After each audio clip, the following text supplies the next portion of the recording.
you still need systemic responses to systemic issues. Yes, the role of individuals is important, but you've got to use the systemic levers that you've got, policy, regulation, legislation, to kind of encourage and enable change. And sometimes you have to use those things in a way that feels more like a stick rather than a carrot.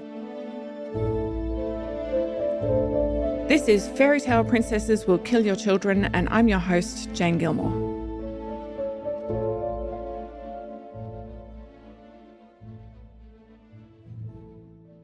First, I would like to acknowledge the traditional custodians of the land on which we're recording, the Wurundjeri people, and recognise that words alone are not enough to close the gap caused by invasion and colonisation. I ask you to join me in action as well as words in acknowledging this by doing things like giving to Aboriginal legal services, or if you can't do that, reading, listening, or watching art, analysis and research produced by Aboriginal and Torres Strait Islander people. This podcast is a series of 6 episodes loosely based on my book, Fairy Tale Princesses Will Kill Your Children. You don't need to read the book to listen to the podcast, although of course I would be thrilled if you did buy the book. If you're in Australia, I'd love it if you could buy it directly from my website, janegilmore.com, links in the show notes, because that helps me keep the lights on, but you can also get it at any online bookseller. For the book, I rewrote from a feminist perspective 5 traditional fairy tales: Snow White, Cinderella, Sleeping Beauty, The Little Mermaid, and Beauty and the Beast. When I was writing the book, it became very clear that there were dominant themes in each of those 5 stories.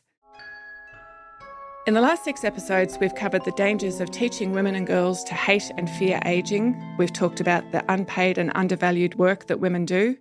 We've talked about consent and the myth of women's passive sexuality and the power of having a public voice and the disempowerment of being silenced. And we've talked about the dark danger of coercive control. This is the final episode where we're going to pull all the threads of the last 5 episodes together and talk about how we can make change for the future. My guest for this episode is Emily Maguire, who's been working in this field for almost 20 years and is an expert in prevention of gender-based violence and how we make change for the future. Welcome, Emily, and thank you for being here. Thank you for having me. We'll get into the structural issues in a minute, but first, can you explain prevention? It's something we often feel like we should understand, but actually very few of us really do know what it is. It's a lot more than just respectful relationships lessons, isn't it? Yes, 100%. It is absolutely more than respectful relationships, and it's more than just awareness raising. I think there's been kind of tricky commentary about what prevention is and what it actually isn't, in a way that's sort of made it really difficult for people who are working in prevention on the ground to sort of say, hey, hang on a second, we're not just teaching boys how to have respectful relationships. That's not the sum total of our work. So there are different types of prevention. There's primary, secondary and tertiary prevention, and effectively all of them are trying to stop something from happening. Tertiary prevention, otherwise known as sort of response or crisis response, is about stopping further incidents of violence once a relationship is already violent or once a man has already used sexual or physical violence against, anyone in his life. And primary prevention at the other end of the spectrum is about stopping that man from being violent ever in the first place. So prevention, early intervention and response is how we talk about them in the family violence space, all have preventative impacts, but they're not all about trying to stop behaviour from ever happening. Some of it is. Some of it's about trying to stop behaviour from happening again. I think when you're talking about prevention, an analogy is always really good, and thinking about it in the context of another health issue, because, violence against women is a health issue.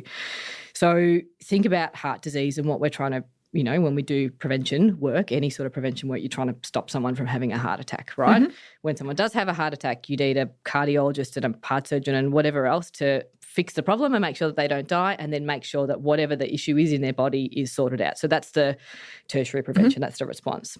There's also stuff that we know increases your risk of having a heart attack in the first place. It might be that you have, you're a certain age or you've got a genetic predisposition to something. And so health practitioners will say to you, if you fall into those categories, you're at higher risk, and these are the things that you need to do that are specific to your personal circumstances, and that's the early intervention stuff or the secondary prevention. However, we also want to make sure that nobody, even those people who don't have risk factors, develop heart disease in the first place. And so you want to make sure that people aren't smoking, for example, and that they're not eating Maccas for breakfast, lunch and dinner.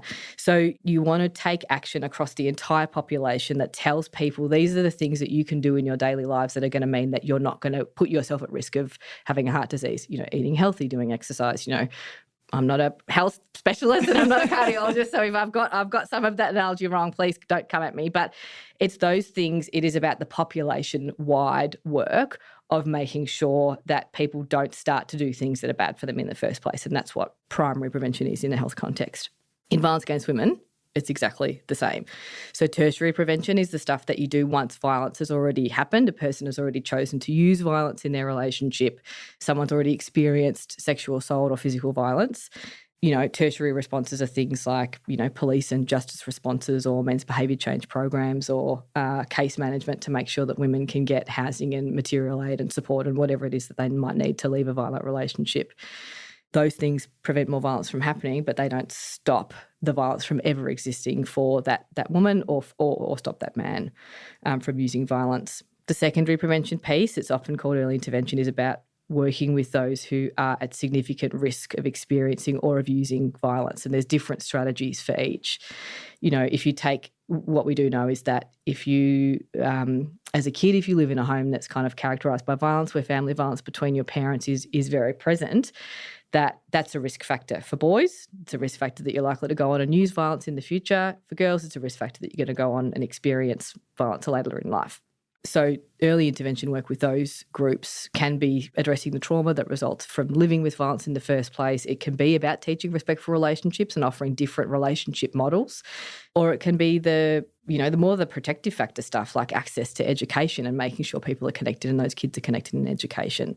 And with that thing, when you're talking about the risk factors and knowing that, what you just said about, say, a kid that's living in a house where dad's violent and mum's scared all the time, you're not saying that means that kid is absolutely going to either be violent or be a victim of violence. What you're saying is, again, increasing the risk factors. Like if I was a 60-year-old who didn't exercise and, as you said, ate Maccas all the time, I might not die of a heart attack. I might have just really strong heart and be able to do all that and not have it have an effect. It just means my risk is higher. So therefore, having a doctor come along and say, hey, you want to eat a vegetable every now and again might help. Get up and go for a walk. That might help too, because it will actually also make you feel better and reduce your risk of having a heart attack. And it's that kind of concept, yeah? Yes, absolutely. And the worst possible thing, particularly, you work with young people, I've worked with young people, the worst possible thing you can do is give them that message that if they've experienced violence in their home, that they're automatically going to go on to use violence. Or, what often happens is the complete opposite. You see violence between your parents and you grow up to be the biggest anti-violence advocate there ever as a result. But we do know that living in violent homes is a really significant risk factor, and so it needs to be addressed kind of by itself. Yeah. I think for me, the thing that's interesting about it is that you're not just addressing the experiences. If it was if gender wasn't an issue, you would see living in a violent home meaning that boys and girls went on to perpetrate violence or equally likely to be victims. But you have a gender split in how that experience plays out for those kids who then turn into teenagers, who then turn into adults. And I think for me, that's the biggest argument around that's why childhood exposure is not a kind of underlying cause, it's a risk factor. Yeah, and it makes it even more clear of why we need a gendered response, because we don't respond to little girls living with violent parents the way we respond to little boys, because they have different experiences. And again, kids outside those gender norms have different experiences again and need a different response. It's not just a one-size-fits-all thing. Yep, without a doubt. Yep. Anyway, sorry, I interrupted you. You were talking about primary prevention? Yes. And so, that's the tertiary or secondary prevention. And then there's the primary prevention bit. And so in our heart disease analogy, it's everyone doing exercise. It's everyone having, eating healthily. There'll be a whole bunch of other things as well.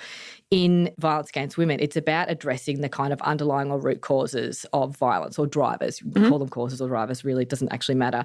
So those are things like victim blaming, men's control of decision-making, and not just in relationships, kind of the way in which it's basically the existence of patriarchy, that men controlling decision-making in our media and government and political institutions and in a whole range of different ways. The drivers are around things like really strong, hardcore gender stereotyping, the way in which we kind of men perform particular sorts of masculinity that's kind of really focused around aggression and dominance and, kind of really kind of, what you call hegemonic masculinity. So a very, very rigid man box style type of masculinity, as well as the relationships between men and groups of men that are characterized on, you bond by objectifying women or being sexist or being homophobic. Those are all together, all of the things that research tells us that at a population level are more likely to result in higher rates of violence against women.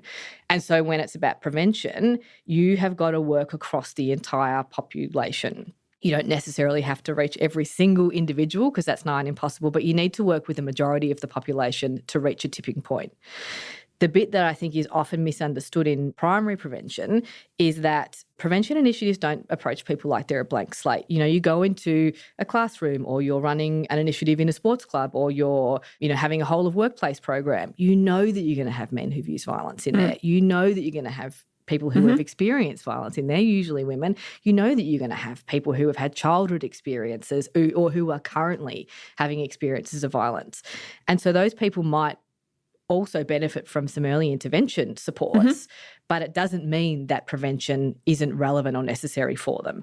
One of the things that we've got to try and understand, which is, the kind of complexity, is that you need prevention, primary prevention, you need early intervention, and you need response work as well as the recovery work. And whilst all those things have got preventative impacts, they all work together to sort of reinforce and support each other, and they're all equally as necessary. You can't just use one. If we just use primary prevention, we're not changing anything. If you just use response, there's nothing that's going to change. So it's the combination of those things that will ultimately result in an eradication of violence against women.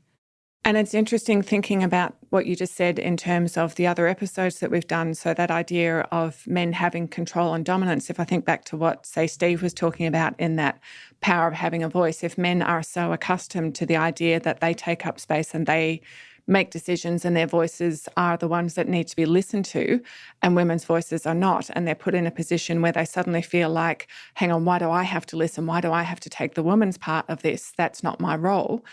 And in that moment where you have that very fixed idea of, but I'm supposed to be a man, you're just supposed to listen, that can feel like a real threat. And that's how that actually works on an individual level. And then if you talk about that room that you were talking about where you've got, and I've been in those classrooms and workplaces, you've got people who have experienced violence, people who've committed violence, but you've also got people who have never experienced either of those things. And they're a bit, well, why am I here? This doesn't affect me. Yep. This is not part of my life. I don't need to know this stuff. Yep. And you look around the room, and I've done this so many times in classrooms, and I think you're sitting next to the kid who was assaulting or sexually harassing the kid on the other side of you, and you're the one sitting in the middle of them. Of course this affects you. Yeah. And you are going to grow up with these kids and come to school with them every day, and then you're going to go to work with people like them, if not actually them. Of course this affects you. And trying to explain that, it's hard enough to explain it to a 12-year-old because it's almost impossible to explain it to a 30-year-old, that this is impacting every single aspect of your life because you are interacting every day with people who've lived through violence, barely survived it, people who have enacted violence. And the way they interact with you and the things they say to you and the things you say to them are part of why they do what they do and how they process what they've been through. Yep. So this does impact every single aspect of your life. And it is, I think that's really difficult to understand because it's not like cancer. Like everybody knows someone who's had cancer, whether it's you know them 6 degrees of separation or it was your mum or you personally. But there's no shame in having cancer. You haven't done anything wrong if you've had cancer in your life. It's not a failing of yours. Whereas violence against women is seen as a failing. It's seen as a failing to use violence. It's seen as a failing to experience violence. And I think we don't talk about those things. And so, the National Community Attitude Survey showed that, I can't remember the percentage off the top of my head, but it's a staggering proportion of us know that violence against women is a thing and we get it and we understand it way better than we used to, but we think it happens to someone else. Yeah. It's in a different suburb. It's not in my suburb. And that's not just for people who live in Toorak. It's for people who live in Broadie too. Yeah, everybody thinks that. And I think it was just over half of the people in National Community Attitude Survey who said, oh, no, it doesn't happen in my suburb. Yeah. Yeah. And it's really significant. And so I think the other bit about making this real is it's not just when you're talking about primary prevention, it's not just the experience of violence that's real. The experience of gender is real for every single human. Gender stereotypes are real for every single, you cannot, even if you're non-binary, you can't escape binary gender. Yes. And so in that way, it makes it real. All you've got to do is talk to, you can talk to a 4-year-old boy, you can talk to a 16-year-old boy, you can talk to a 45-year-old man, and they are all going to talk about expectations that look different at all those ages, but they'll tell you what those gender boxes are from a terrifyingly early age. Yeah. It's kinder, it's before primary school, it's 2, 3, 4, depending on what sort of household you've grown up in. Yes, and even if they reject those gender roles, and people of all genders who are able to see those gender roles and say, not only is that not for me, I think that is grossly unfair for everybody and I'm not going to do that. Even those people are still having to be aware of what are those gendered expectations, how do I disrupt them? Yes. And then the pushback that they get for doing that from people who are still tied to them, often even without knowing that that's the case, or thinking that it's a good thing, that it is a good and helpful thing for my family and my community if I am a woman and I care for everybody and I go out of my way to make sure that everybody is well fed and is happy and has everything they need, because somebody has to do that, right? Yeah. And if I'm going to do it as the mother, as the woman in the family, then everybody benefits. So it's a good thing. Yes. Without understanding the context, not just the wider context for everybody, but the context for that person. What happens to the things that you want? What happens to your needs and your ambitions and your future if your entire life is devoted to other people and the expectation that that is all you can be? Yeah. What happens to you when you're 55 and your husband decides that he wants to leave and you're suddenly living in poverty because of those gendered expectations? Then they're not things that we think about when we're 25 and living with a partner for the first time or having our first kids, that it's not an expectation we have for our future, because we don't always think about how those expectations are tied to the rest of our lives.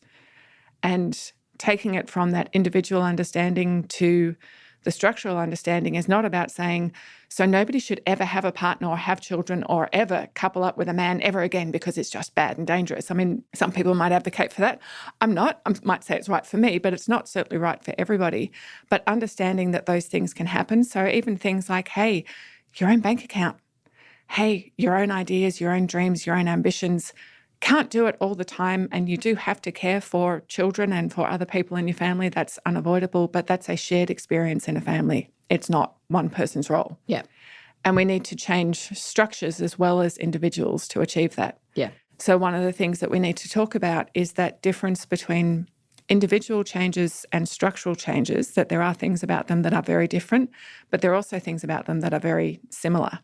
So on that, Em, talk to us about the structures that exist to deal with all those issues. Are they linked or are they separate? What do they look like? I mean, I think they're both linked and separate. They probably should be more linked than they actually currently are. But I think the separateness comes from, it comes from us. We're the ones who, operate in the world, and humans categorize things. You've got to put things into boxes to make sense of complexity, basically, and our brains sort of automatically do it. And the political systems and the funding systems that we set up also do that. Those things get thought about and then funded and addressed through policy or legislation or regulation or community mobilising and doing stuff or whatever in kind of single issue chunks, because it would sort of be a bit of a hot mess otherwise, yes. I suspect. And when you think about government, you're thinking about structures. Government's not the only structure, but it's the kind of biggest lever that we've got, because they're responsible for setting policy, they're responsible for where the money goes and how our taxpayer dollars are spent, they're responsible for legislation and regulation and a whole bunch of stuff that... And a lot of the services that work in response and prevention. Exactly. And how they work together or don't work together. Yeah, absolutely. And so when you think about government, the bit of government that sort of deals with housing supply and housing insecurity and making sure that everyone, including victims, survivors of family violence, got access to housing, is in a completely different bit of government to the people who deal with tax regulation, for example. And, there's connections between those things. One is a lever to drive or to hinder, to help or hinder the other. So all of the kind of government silos that we've got, Aboriginal self-determination focus in Victoria is great, but it sits separately to the people who work on gender equality, to the bit of government that does stuff around violence against women, and even the response and prevention bits often sometimes sit separately. And for anyone who's ever worked in government, you know that despite the best intentions of a lot of the individuals who work in there, the systems are not set up to share information, to talk across departments, let alone to think about joined up policy solutions to really complex things. Like, the whole of government approach as a concept is a lovely idea. and I am yet in my life to see it actually ever be successful in practice. There's little bits that have been successful. But the siloing happens because of the complexity of the problems that we're trying to address. Like, it's really addressing the harms that come as a result of capitalism and then trying to decolonize everything and then smash the patriarchy. Those are all things that are going to take many lifetimes to change. And you would just keel over if you tried to, if any system, one system tried to address that, let alone if any one individual tried to address that. And I used to have this conversation with my team. I used to run a family violence organisation. It wasn't a direct service organisation. It worked in kind of policy and advocacy and capability building. And anyone who's ever worked in the not-for-profit space knows that the people who come into your organisation, they might have picked your organisation because that's the issue that they care most about, but that doesn't mean that they don't care about refugee rights and about safety and discrimination against queer communities and about Aboriginal self-determination and about addressing ableism and, you know, the raft of social issues. Like that's what happens. And I had these conversations with my team all the time around, but that's not our job. And it wasn't just let anyone else do that so we don't care about those things. It was, okay, the taxpayer funding that we get as an organisation is the bit of the dollars that are designed to address violence against women. Our constitution as an organisation, like not stuff that staff think about, but stuff that CEOs think about and stuff that I'm held to account for as a CEO and that boards are held to account for. Our constitution says that this is the purpose for our organisation to exist. Our volunteer board directors, who are all volunteer in the not-for-profit context, they came to us because we were focused on violence against women. And probably most importantly, the expertise that we have and the issue that our stakeholders, a lot of whom are victim survivors themselves, expect us to push is violence against women. Now, for me, it's arrogant to think that you can be a specialist in those things. And my team didn't think that they could be, but they just wanted to help everywhere. And I think that's just a feature of social justice. You get the high level of passion when you're in organisations. And so I think because you can't be an expert in anything, well, I was kind of slightly panicked about coming on this podcast and trying to draw all these things together. I can talk to you about patriarchy and prevention and violence against women, but I'm not a specialist in what the evidence says about how you address white supremacy. I am not an expert in capitalism. I'm so far from it. It's not funny. So, you know, my imposter syndrome aside, the reality that you can't be an expert and know everything and everything. So you've got to pick your bit is important. But the kind of critical bit as part of that, it doesn't mean you don't enable the silos in those systems. And when you're thinking about those issues, you've got to have, in our change space, we call it an intersectional feminist lens. And it's a lens that it's not about individuals. It's about how do all of those social structures and systems intersect with each other and kind of compound negative impacts for communities or for particular sorts of people. So, you know, all the things that you've talked about in this podcast, they all prop each other up, and all of the systems that exist to change them all prop each other up almost while they're not talking to each other. It's this weird... It's like the right hand's not speaking to the left, I think. So I think the reality is you've got to pick your lane doing it in an intersectional way, because if you are trying to address one particular social change area, because it's so deeply embedded everywhere, you're almost going to be sort of crumbling the foundations of other things just a little bit as you're going, and let other people take the lead on that, and they'll help you crumble your violence against women foundations. Yeah, a lot of what I've seen in the stuff that you're talking about is, you're absolutely right, you can't be an expert in everything, nobody can. But just being an expert in one of those things, because you have to have a reasonably narrow focus to be able to understand it. Because like you, I've been doing this for almost 20 years and I am still learning about the complexities of gender-based violence and how it works and the effects of it and what causes it. In 20 years, the only thing I've really learned to know for sure is that there is more for me to learn. But part of that is also understanding those links. So like you, again, I am not an expert in economics, but I have enough of an understanding, because I've had to understand how women's poverty and women's disempowerment connects to gender-based violence. I don't need to know all the details. I need to know people who do. I need to rely on their expertise and on the information and the data they put out, and I need to be able to put it together with what I know and be able to say, yes, these two things are linked. So if I'm going to do some work on women escaping family violence, for instance, every single person I know in that sector is saying to me at the moment, the biggest problem is housing. That if women are going to try and get away from these violent men, it's all very well to say, well, we should take the men out of the house. And we absolutely should, but where do we put them? How do we stop them going back? How do we stop them being a danger to the women and children in the house where they know exactly where it is? So all the experts in the family violence sector tell me there is nowhere for people to go. Regardless of who we take out of the house, there is nowhere that they can afford to go. They can barely afford their combined efforts of staying in one house. Mm-hmm. So then I have to go and talk to the homelessness sector, who are just sitting in corners, rocking and crying because the whole thing is falling apart. So then you have to go and talk to governments about why aren't we building infrastructure to manage this? And then I am so far out of my lane that I don't even know the questions to ask.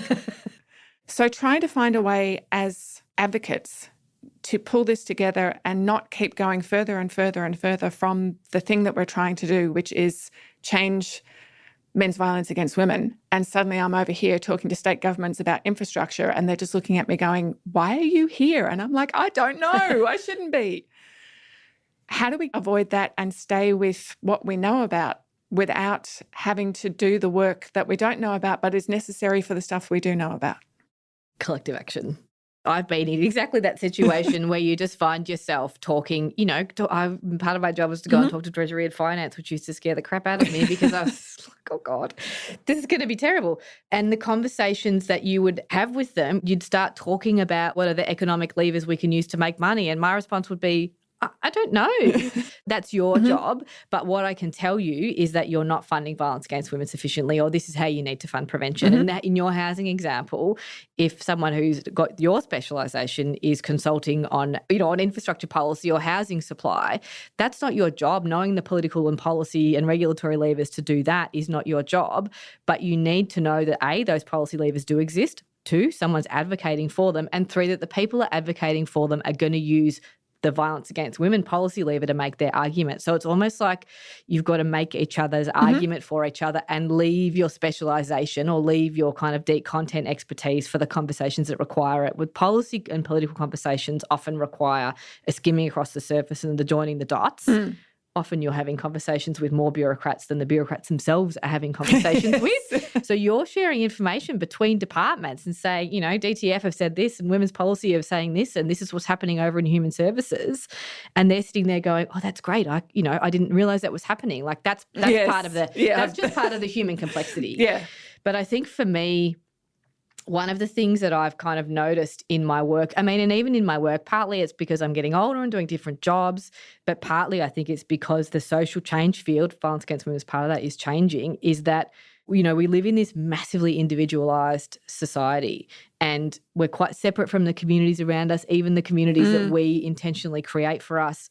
Most of us also exist sort of half online and half offline and we curate spaces with people who agree with us. And sometimes that's a protective factor. Like I don't want to listen to some dude banging on about how, white men should rule the world. Yes, or, that like queer women are hot and gay men are gross or, I don't want to listen to that sort of stuff because I have to engage with it in my daily life and I don't want to set up friendships and structures that will enable me to do that. But I think it's okay to be in your bubble because it is protective at particular sorts of times, but I think it means that you don't learn a bunch about a whole bunch of other things. So I think and what I've noticed about the left movement is that we're good at eating our own. And that's not a new thing. And the right is so good at collective action of, okay, we're all going to go on the trans community today. Everybody pick up and we're all going in that. And they all go in one direction and then they all go, okay, down tools, abortion rights today. And they collectively pick up and move off to abortion rights and all back each other. Yeah. The infighting that you see on our side, on the left, progressive, whatever you want to call it, we are our own worst enemy. And I hate using that phrase because it's almost never true. But in this case, I've said this so many times that I am far more afraid of my allies than I am of my enemies.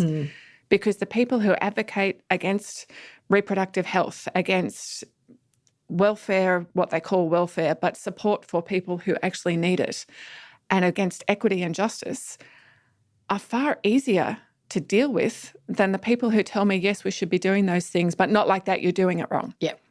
And they are far more likely to get in my way.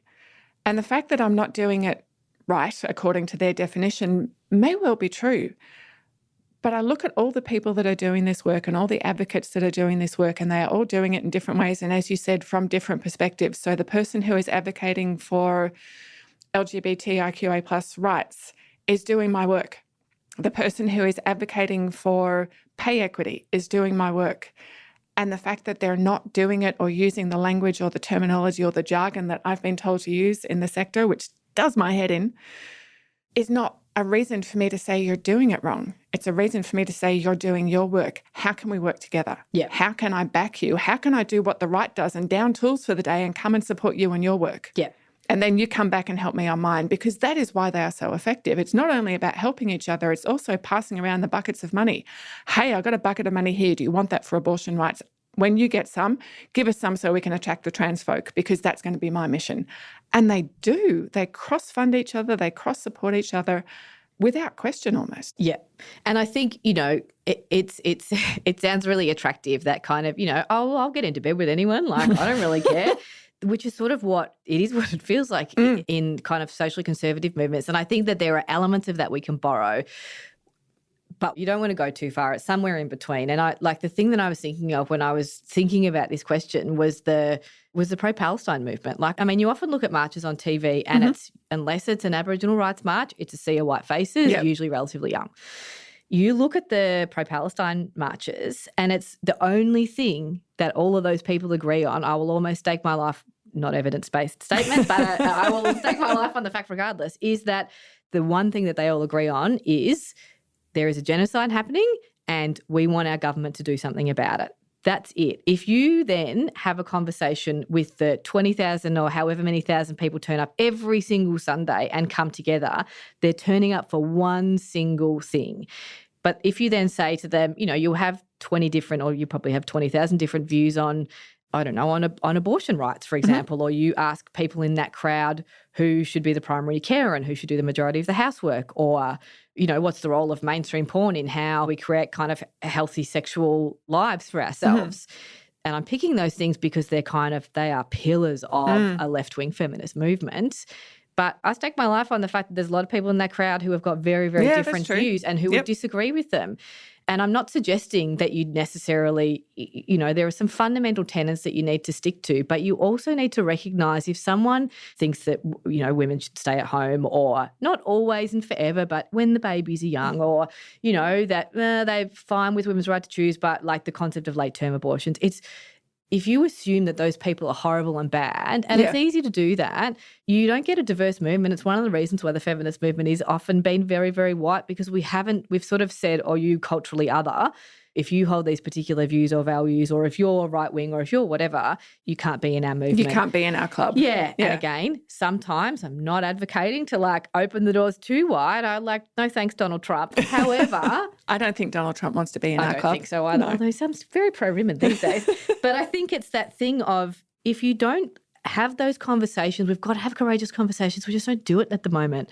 And I think if you don't have those conversations with people, if you don't say, why do you think that about? Where did that view come from? Was it your upbringing? Was it something that happened to you personally? Or do you just not know that the concept of late-term abortions is not really a bloody thing that happens, and there's no evidence to, there's a whole range of assumptions that we make. And I think we've got to be able to work with people, and I don't just mean individually, I mean organisations have to be able to work together across to address all of these social issues that you're talking about in this podcast.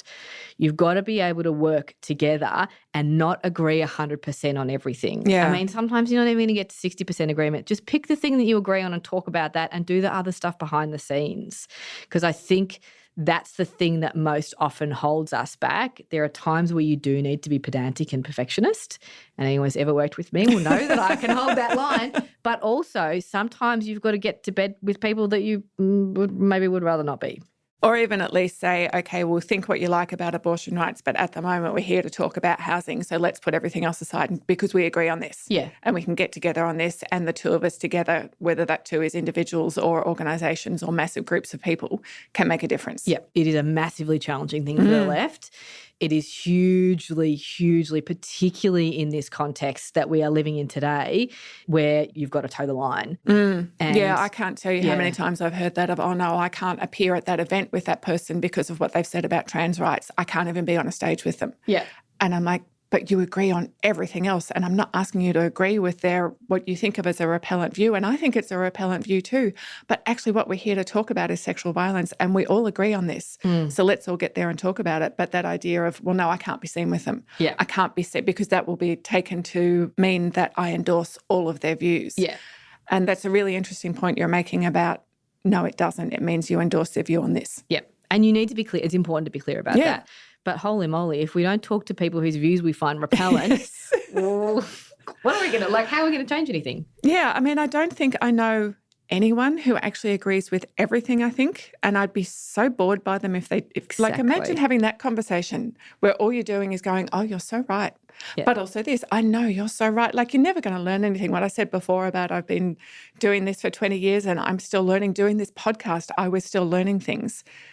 If I was only getting people on who I agreed with, I wouldn't learn anything. Yeah. Because they wouldn't have anything that I don't know. Yeah. Yeah.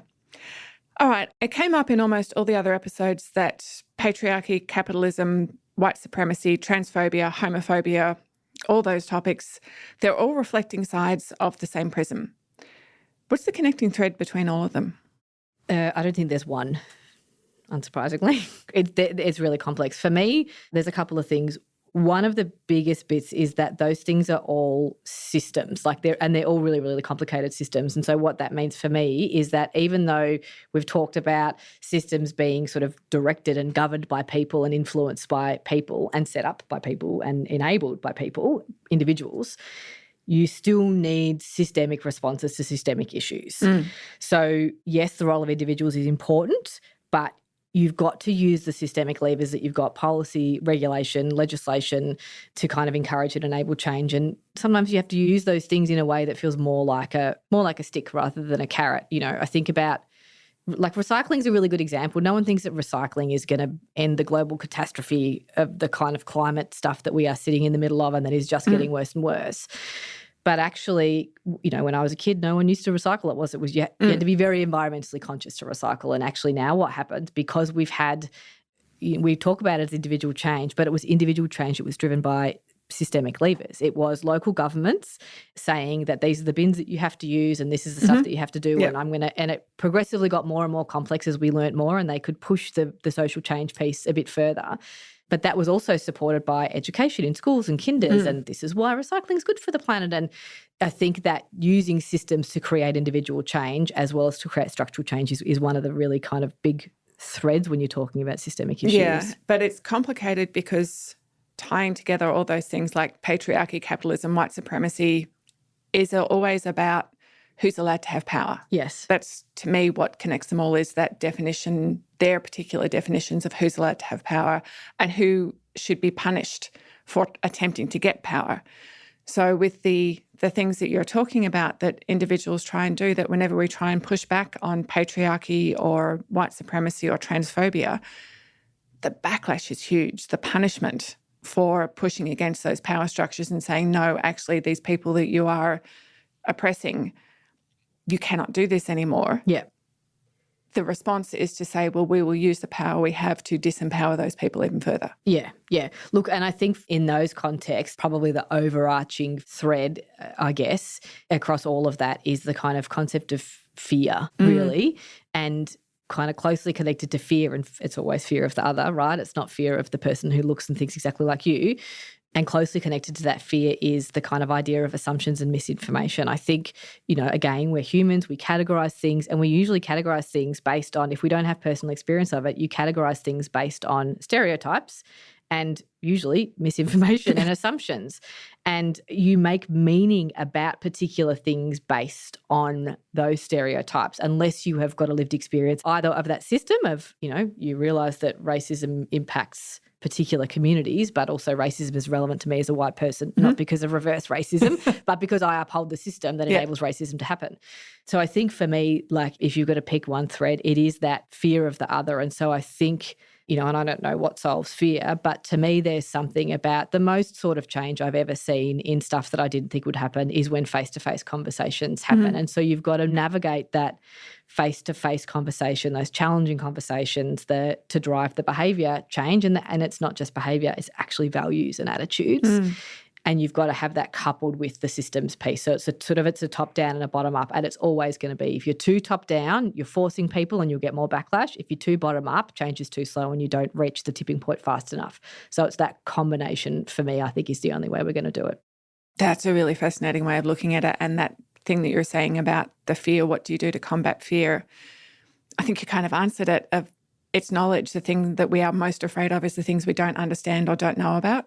And combating it with knowledge so that we do understand it and do know about it might mean that we still don't like it or don't want to be part of it, but we're not afraid of it anymore. Yep. And sometimes one of the most powerful things we can do is give other people information so that they understand that group of people over there who I really don't like and really don't want to spend any time with, but at least I get what they're about and I don't have to worry about them. Yep. Yeah. Absolutely.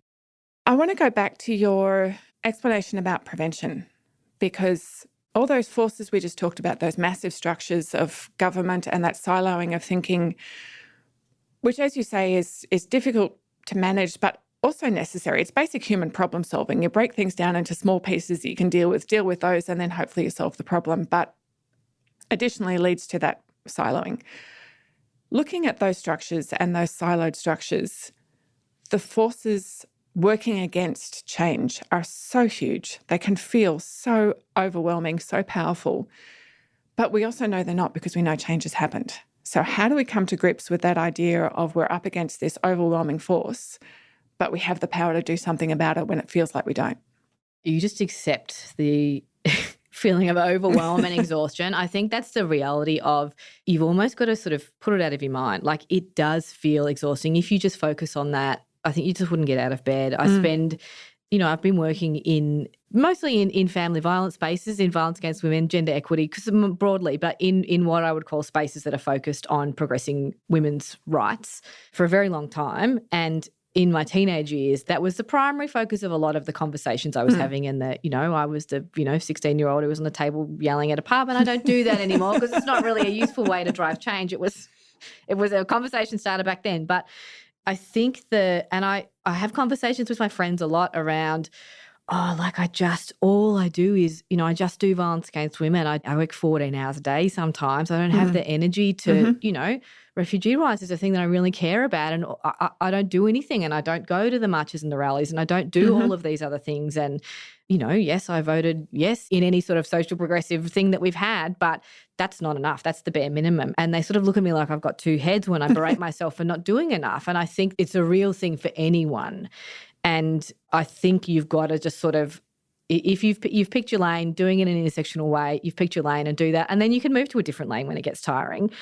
I think the other bit is that work in the social change space is so slow. It's like, it's demoralisingly slow. And when it comes to violence against women, particularly now, it feels like we're going backwards. Like, the level of backlash it feels like it's increasing, not just online, but everywhere else. The level of resistance, even from the people who you think are supportive, there's a real pushback, particularly around primary prevention, I think, and that, it hasn't achieved the sorts of things that we wish it had achieved.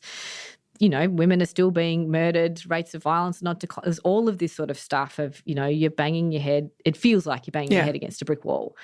But actually, if you think back, and, I'm old enough now that I can see change, and you couldn't see, I used to feel way worse when I was 25 doing this work as opposed to being 41 and doing this work. And so even just like sitting down and writing a list for this podcast about the sort of change that I've seen, legislation around affirmative consent is a good example. The creation of a police code of conduct, which was that was 2004. That's a very long time ago, but it's still in the window of change, and that's been quite significant for police. Workplaces required to report on their performance around gender equality and are actually held to account in Victoria in particular. And it takes a while for those kind of things to actually become real and have an effect on people on the ground. Exactly. It's not like, we introduced this policy and that was yesterday. Why is everything not okay? Exactly. But there's all, there's stuff like, the inclusion of paid family violence leave in the National Employment Standards. That's it's not sexy, but holy moly, it's not insignificant for victim survivors. It's really having a massive impact. The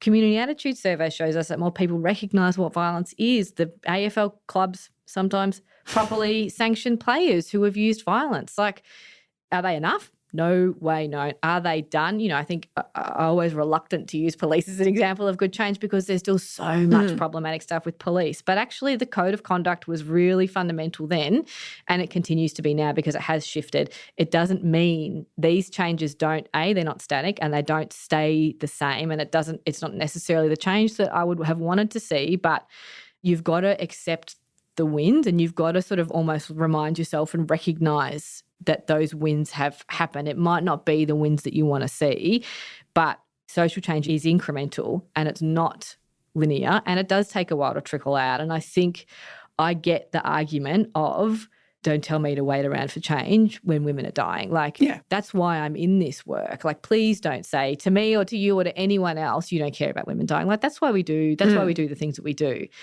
But you can't throw the baby out with the bathwater. You've got – that's why we sort of started off talking about prevention, early intervention and response. And the recovery stuff, you need all of those things together if you're actually going to achieve and sustain change. Because change, as we've seen in sort of even conversations in Australia, can be wound back quite easily.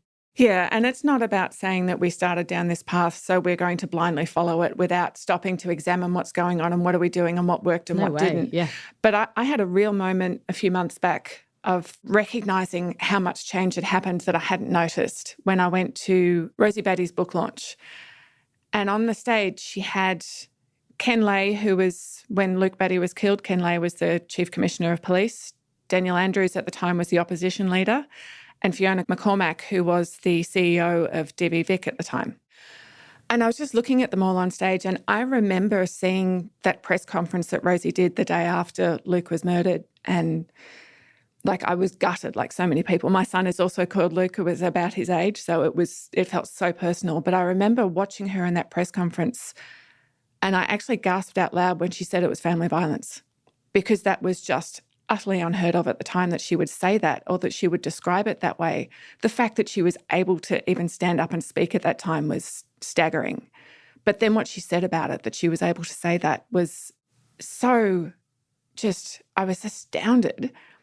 And when I was sitting there a few months back looking at her on stage and thinking about that moment, and I thought, well, of course that's what she'd call it. If that happened now and somebody came out and said that the next day, nobody would bat an eyelid, because of course that's what it is, and we know that. And that's how much change happened in 10 years. And I am no Dan Andrews fan by any means, but looking at him and thinking, yes, that Royal Commission, he was then the opposition leader when he promised that.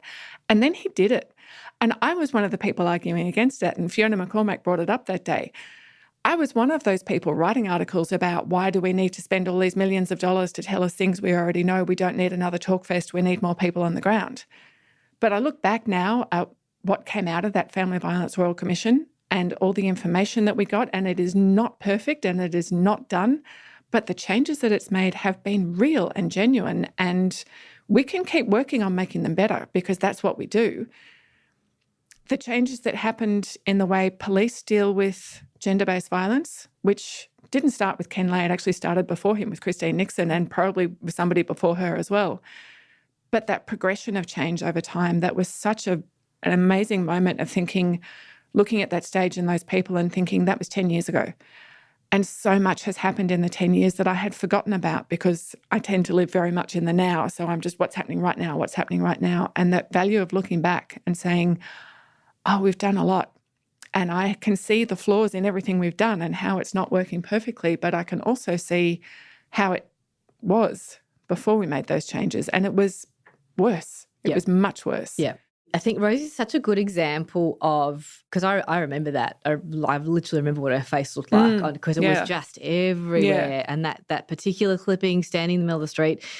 And I remember, you know, I've had this conversation with lots of people. I remember listening to her talk in those very early days, and she talked a lot about her ex-husband's mental health issues in the family violence space. We all went, oh, no, but that's not what caused it. And then one of the things that I love about Rosie is that she's the sort of the perfect example of what we're talking about in terms of kind of collective organising and collective engagement and having the hard conversations. Here was a woman who had just lost her son in the most horrific circumstances, and she had lots of very good women, Fiona McCormack being one of them, reaching out to her and saying, let me help you. What can I do? You are going to get bombarded with media. That was exceptional, but let us help you. Not just let us help you get your messaging. Let us help you make sure that you're okay and you're not going to do too much, because you've got to look after yourself in this. And, you know, you talk to Rosie now. Rosie's constantly sort of saying, I'm not an expert in prevention. And I just sort of kind of roll my eyes. She's not a technical expert, and that's not what she wants her job to be, her life to be.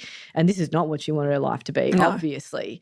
But she is one of those people who has the way that you hear that woman talk about violence against women and what drives it and the role of alcohol and mental health and childhood exposure, and in a way that is so much more palatable because she uses, language that's not the sort of language that I as a prevention person use. She's got an accessible kind of very human thing about her.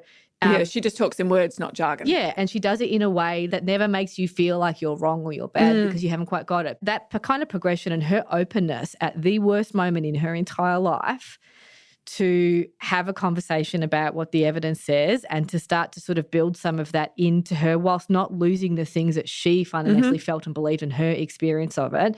That for me is the perfect example of kind of some of the stuff that you're talking about in terms of a demonstration of change is possible at an individual level, but also a demonstration of when people come together and work together, you get the best outcome. It sounds ridiculously Pollyanna, but it's kind of the reality. But you don't get the best outcome from everyone just agreeing with each other. You get the best outcome from having respectfully challenging conversations and saying, I don't understand this, or where does that come from? Or, hey, I think this, what do you think? And you have a kind of conversation with me back. I just don't want to be the one who's asking all these questions. It needs to be a two-way dialogue. That's how you learn, but that's also how change happens. And also understanding that learning that stuff takes a long time. Like I said, 20 years, and I'm still going. That there are things that I've found, things that I've written from years ago that I look at now and go, I cringe a little bit because it wasn't that I wasn't caring enough about it at the time to find out. It was just I hadn't had time to understand it all properly. And I wasn't doing anything wrong. I wasn't what was she doing there? She shouldn't have had a voice. She shouldn't have been the one writing about this. That's part of it. That's part of learning how to be more knowledgeable and more helpful and more useful on this stuff is you have to do those parts where you don't really know what you're doing. The only thing that makes a difference is being willing to say, what else can I learn and who can I learn it from? And then you go and find those people and say, hey, have you got 10 minutes? Or in the case of you, have you got an hour and a half to sit down and be on my podcast? And hopefully, all the people who are listening, I'm guessing, are listening for that reason as well, because these are things that matter to them and they want to find out more about it. Hey guys, how you doing? Hope it works. And it's not easy stuff because it's all very personal. So we're bouncing back and forth between structures and individuals, but that's happening deliberately because one of the things we don't understand about structures is structures are people. Structures are made up of people. If you're talking about Department of Families, Fairness and Housing in Victoria, which is the one that runs a lot of the family violence service, and I have my issues with them and I've had a couple of run-ins with them, but as a structure, it can be frustrating. They also do great work, but when you break it down to this is a department that is a collection of people doing work within the bounds of what they're allowed to do, what they can do, what they're allowed to say, and what they're paid to do. When you deal with those individual people, it's very, very rare you meet somebody who isn't there for a reason, trying to do the best they can and understanding that connection between those massive structures and those individual people. And it can feel like I go to a meeting and I talk to one person and I get somewhere in that one conversation with that one person, and then you walk away and you go, nothing's going to happen. Nothing is going to happen after that meeting. But I go back and I go back and I go back and other people go back, and there are 1,000 meetings a year and another 1,000 the next year, and eventually change happens because we are talking about people.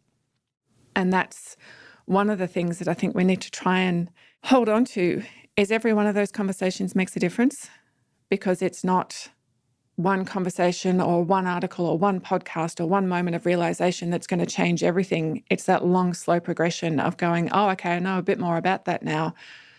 And now I know enough to know that there's things that I don't know, so I'm going to go and find out more about them. And then I'm going to know enough about them to know how much I don't know about them, and keep going like that. So it's that combined approach of breaking things down to manageable problems and then connecting it to those big structures and making the two of them work together instead of working against each other. Did that make any kind of sense at all? Yes, it does. Okay, yes. Good. Pleased to hear it. So, and we've talked a lot about those big structures and those massive concepts, but I know a lot of the people listening are feeling that frustration of, but what can I do that is going to feel like it's going to matter and make a difference? What do you tell people who ask that question? So, I always start off by saying doing anything is better than doing nothing. And I think there's two reasons that people don't act in this space. One is that you don't know what to do and you're worried you're going to make a mistake, whether that's about addressing the gendered drivers of violence against women or whether it's about intervening in a violent incident. So there's a kind of knowledge confidence piece. The other bit is that, oh my God, this is so overwhelming. I don't know where to start. And I feel like anything I do is going to be a waste of time. And I think for me, there's a couple of kind of practical, tangible things. Starting small, I think, you're talking about it, you don't have to know everything to do something. Particularly, I think, when you're talking about gender or talking to someone about their experience of violence.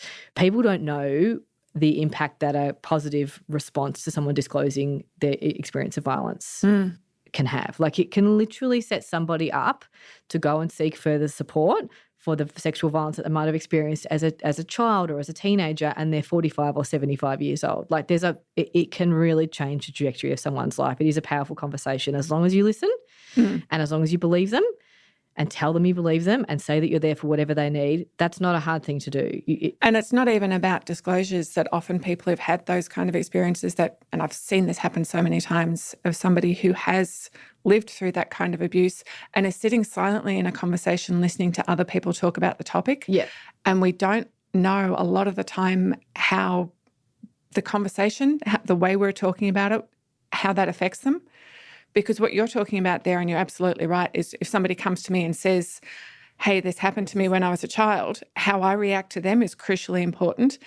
But if they're just sitting in my lounge room or around a dinner table or, wherever that I'm talking about this issue, the way I talk about it affects them just as much. Because that might be the difference between them not even just telling me, but telling someone else. Yeah. And we often forget that impact on the audience of just casual conversations. Yep. And how much difference it can make to, oh, yes, this was my fault and I need to be ashamed of it and keep it quiet, to, oh, hang on, it wasn't my fault. Maybe I can tell someone. Yeah. And that's why the attitudes piece is so important. Like, I think, attitudes don't kind of have an automatic correlation to, if you have this attitude as an individual, you're going to then therefore use violence. But it does send signifiers, and collectively attitudes do shape social norms about what is and what isn't okay. And so I think that absolutely attitudes and how you talk about things, don't say she was asking for it, she's a slut, she was wearing a short skirt. Don't say, like, if she really wanted to leave, she'd leave. The things that commonly come out of people's mouths, if you can just sort of try, even sometimes it's about trying not to say things as well, I think. So, yeah, definitely they're like starting small, doing what it is that you feel comfortable with. And it is often just about talking about friends or family, or, you don't actually have to be educating people straight off. Sometimes you could just ask a question of, like, oh, did you see that thing on the news the other night? Or isn't it awful that woman got killed? Or whatever. It's just opening the conversation, not making it a taboo thing. And you don't know what will come out, and you're just going to have to sit with that. The reality is that as long as people know that you're genuine and you're genuinely interested, I think you can feel, not to be too sort of hippy-dippy about it, but I think you can feel that in someone. If someone's like talking about an incident that happened and they're just doing it to push your buttons, that feels different in a conversation to someone saying, hey, did you know, did you see that thing? I think the worrying about mistakes thing is a really big, and I always, every time I sort of groan externally or internally when I hear some dude say something that's, well-intended and well-meaning, and he's reinforcing a bunch of stereotypes about men and masculinity, and what he's trying to say is hurting women is bad, and he's going about it in the wrong way. Instead of getting frustrated and demonstrating that frustration, which is what I would have done as a 16-year-old, just recognising that, again, that intent thing. I think it's I often think about this as a white woman being in spaces or talking about things to do with Aboriginal politics, anything, including violence against women. And the question I ask myself, I'm gonna screw it up. I'm gonna say the wrong thing. I'm gonna say, I might reinforce stereotypes. I might do a whole bunch of things. And as long as I'm open to being called and me correcting myself and learning from that, then just being okay with making mistakes, I think, is one of those like really crucial things. Yeah, I was at a family violence conference the other day and I was talking about exactly that. And I was saying to them, trust people more than you do. Yeah. Trust people to understand that you are making a mistake in the words you use or the way you're trying to explain yourself. But people will understand why you're doing it, what your intent is, and often will forgive imperfections because they don't actually expect you to be perfect. Exactly. Yep, 100%. And look, I think I'm going to do something that I probably never thought I would do, and go into bat for Scott Morrison. Oh, wow. Hang Ready? on. No, I am not ready for this, Em. I'm not ready for this at all. This is, I'm sure anyone who's listening to this podcast will recall the comments that he made in Parliament once Brittany Higgins' allegations of being sexually assaulted in a place that she was supposed to feel safe, in her workplace. Once those allegations came out, he didn't manage it well, is probably an understatement. And then he went home and talked to his partner and came back the next day and stood in front of Parliament and said that Jenny had told him that rape was bad. Yeah. Mm-hmm. Now, I understand why everyone who's listening to this, I'm just watching Jane's incredulous face across the table. I understand why people were just like, A, you're the leader of the country. B, there's a bucket load of evidence. Like, honestly, really? That's the thing that made you change? But actually, my response was like, A, at least he's changed, and at least he's saying something different, which is a good thing for women who are living with violence, and it's a good thing for Brittany Higgins. But also, why do we think it's bad that this man has gone home and listened to his wife? Like, Scott Morrison is not known for his, like, proclaiming of women's independence and pushing gendered boundaries and saying, yes, we need to listen to women. I mean, he's known for actually the opposite. And so for me, I understand. I mean, this is not a black and white issue, and I get why people think that we're probably going to think this is an idiotic thing to say. But this is for me is having and your spirit of generosity is only going to go so far, right? Yeah, I'm not sure I can extend it to Scott Morrison. That's completely fine, and I don't think most people can, and I'm not going to really proactively do it. But it is about that. It's a good thing that he's listening to his wife. It's a good thing that he changed. And yes, there's a lot more to do. Problematic that he didn't change any actions. There's a whole bunch of other stuff.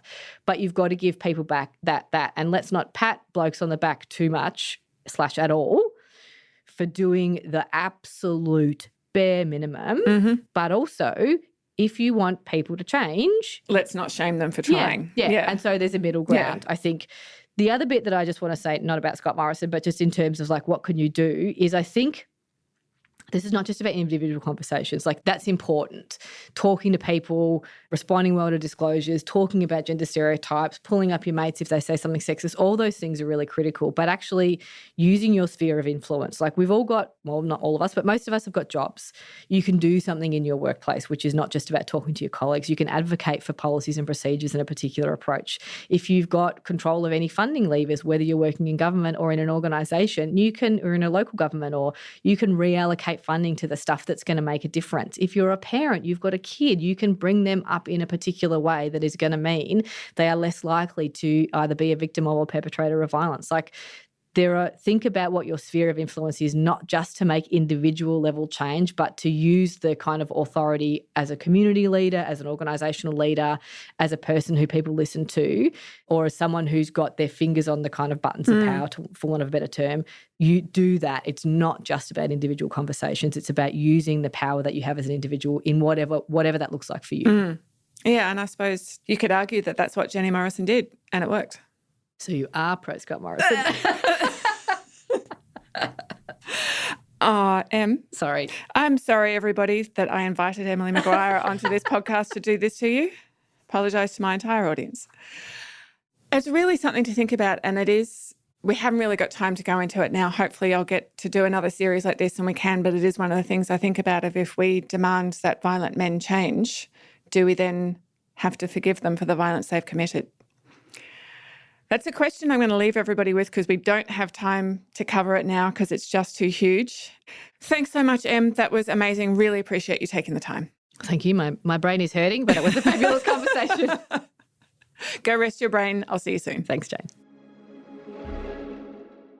So after all of this, I just want to end on some kind of upward note because I know there's been a lot of really heavy concepts that we've covered here. So I want to talk about hope.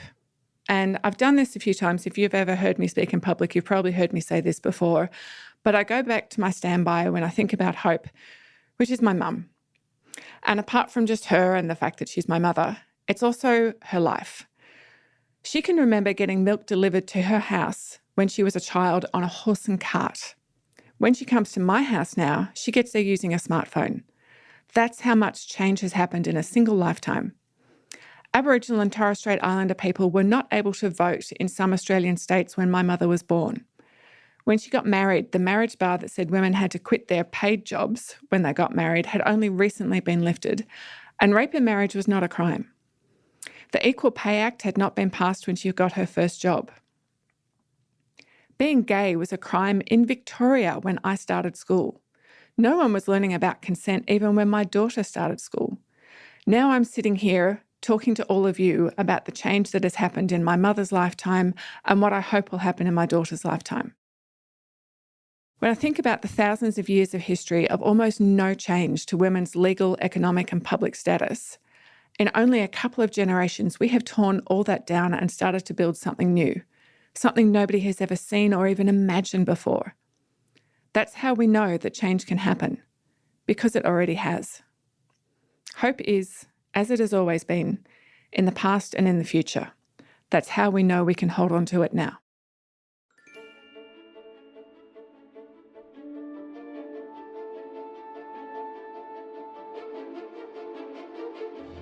That was the final episode of Fairy Tale Princesses Will Kill Your Children podcast. I hope you've enjoyed it. Thank you so much for listening. If you have enjoyed the episodes, if you've enjoyed the podcast itself, or if you've enjoyed the book, please do share, review, comment, and stay subscribed to the Fairy Tale Princesses Will Kill Your Children podcast. I am hoping to be able to do a sequel next year. At the moment, working title, Superheroes Can't Save Your Children. We're just going to have to see how it goes. But it would really, really help me to be able to do that if you can share, comment, and review as much as possible. Encourage your friends and family to listen. If you'd like to buy the book, you can buy it in Australia with free postage from my website, janegilmore.com. Thank you again, and goodbye for now.